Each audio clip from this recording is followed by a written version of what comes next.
दक्षिण भारत में विशाखापत्तनम शहर में गांव में एक आत्मदेव नाम का ब्राह्मण, उसकी पत्नी का नाम धुंधुली, उसके दो पुत्र वे गोकर्ण और धुंधुकारी।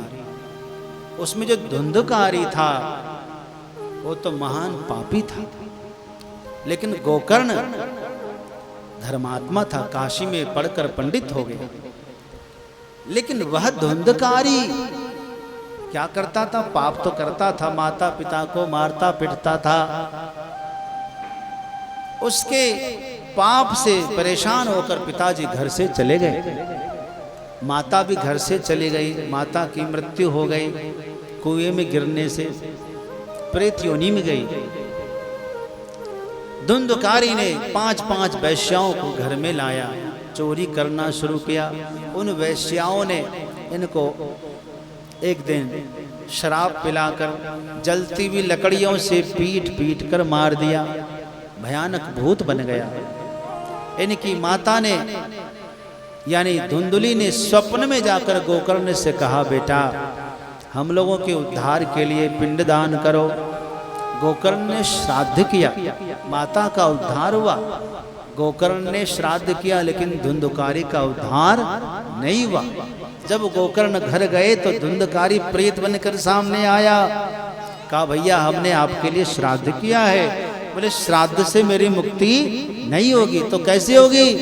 तब आकाशवाणी होती है, श्रीमद् भागवतान मुक्ति सप्ताहम वाचनम कुरु। श्रीमद् भागवत करिए।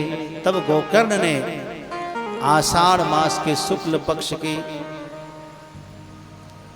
अष्टमी तिथि से भागवत का शुभारंभ किया। भागवत के अंत में धुंधुकारी को मोक्ष मिला।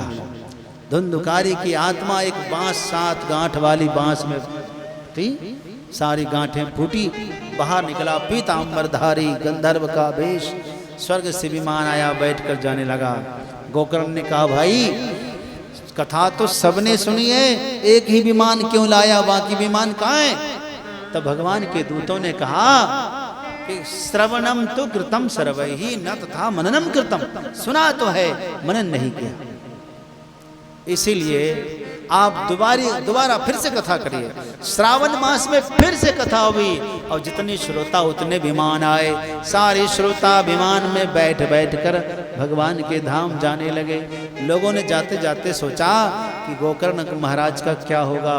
इतने में एक विशाल विमान, बहुत विस्तार से विमान, बड़े विमान लेकर साक्षात श्री हरि घंट शंख बजाते हुए अपने पार्षदों के साथ उतरते हैं। बोलिए भक्त वत्सल भगवान की। और गोकर्ण को हृदय से लगाते हैं, हाथ पकड़कर अपने विमान में बिठाते हैं। हृदय से लगाते गोकर्ण का शरीर सुंदर हो गया, भगवान जी के जैसा ही उनका सुंदर स्वरूप हो गया और भगवान के धाम में पधारे। बोलिए भागवत भगवान